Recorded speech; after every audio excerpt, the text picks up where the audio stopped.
Next thing that I want to say is that it says, again, if you are working with the company that and they have a template, how you can start to work with from the template. And I said, if you can, um, if you have a template yourself created, or your company has it, or you have any available template, if you come here on the layout and right click on that, one of them is the from template here.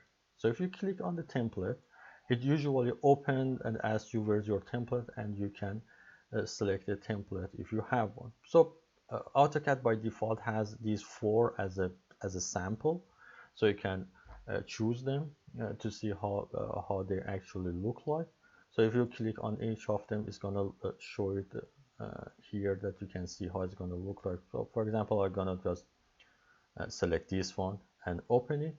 So it is open that same and ask you what name do you want to do for that. So it's gonna open that template down here. So if I click on that template, you will see that the template is open down there, and then you can go there and start to draw on that. So you see it already had the viewport. You can just use that viewport if you want, or you can go and delete it and go to the layout and insert your own viewport, for example, and said, okay, that's the viewport I want, as the same as we did before, and then put it wherever you want, and then as before, just go ahead and modify it.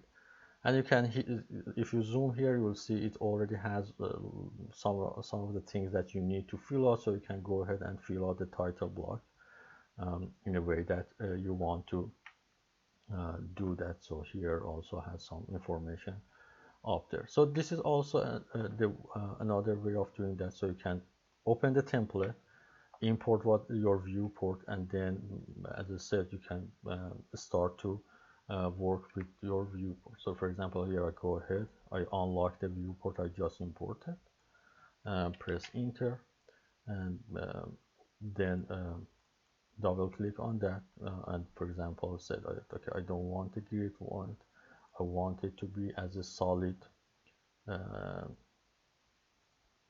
and then when I'm done, click it outside that, and so I have everything on the previously available template. And then I simply can go ahead and again export it as a PDF or print it in case that I want. So this is how we can use the already available template in case that um, uh, we have one.